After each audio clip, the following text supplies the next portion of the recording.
Hello, beautifuls. I want to share a personal account with you in hopes that it might resonate with you, that it might inspire you to step into the journey of self-discovery. And if you're already on that journey, to step in a little deeper and to excavate into more layers, so to speak. So I was asked to assist a very dear friend. She had been in a horse riding accident and had a spine injury. She was released from the hospital and she was suffering significant pain and discomfort and very limited mobility.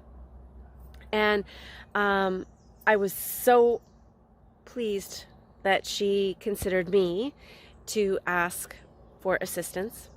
She has no family here. So I was helping her in the evening to get into bed. And I stood directly in front of her walker, and held it down as she used it to lower herself into the bed. And in that moment, I was hit with a tremendous amount of pain in my chest. And it immediately sunk into my lower back and then into my stomach. And I felt nauseous, the room started to spin, and I became incredibly sweaty. And in that instant, dots were connected. So bear with me, as now I flash back to the age of about 7.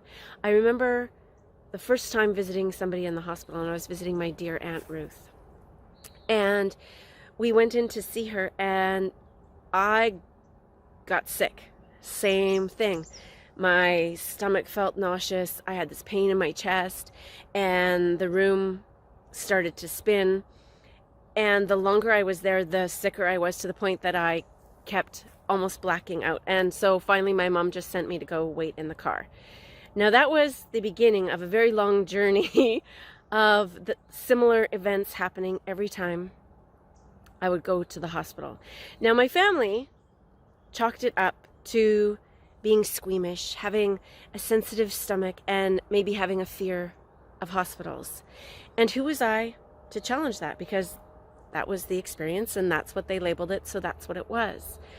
But in the moment I was assisting my friend and I experienced that again, I recognized I am not squeamish, I am not afraid of hospitals, but I am empathic. Now I have known this for many years. I have volunteered for years at a hospice clinic. However, when I started volunteering there, I already was very aware that I took on others' pain. And so when I went into that place and that establishment, I was already prepared. I had my energetic boundaries in line. Yet with my friend, I hadn't connected the two.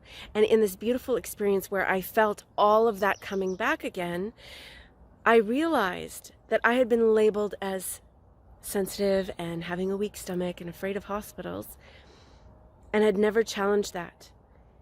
And I received that label because in my family, they strongly disregarded anything that was of an energetic nature.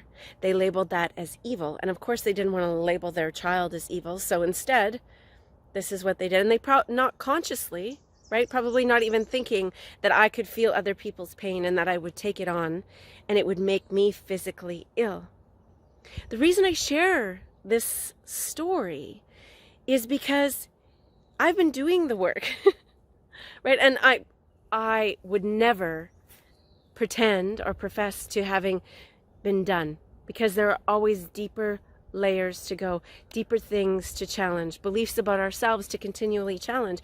And this is one of those beliefs that I hadn't challenged because it hadn't come up in my radar since doing the work. And there are numerous, vast ideas and beliefs that we have adopted and accepted about ourselves, that we have been given. They are not ours. And yet we haven't had the reason or the opportunity to challenge them. And I share this in an effort to bring awareness that so much of who we think we are, who you think you are, isn't who you are at all. And so the more we do this work, the more we connect to the authentic parts of us. And knowing what is us and is not changes our experiences, empowers us. And that is my desire, my wish for each and every person, is to step into their empowerment and connect to who they truly are.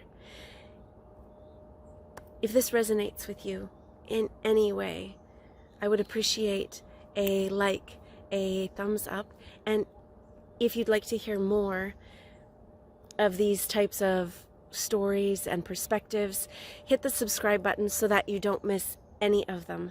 And until we speak again, please be well.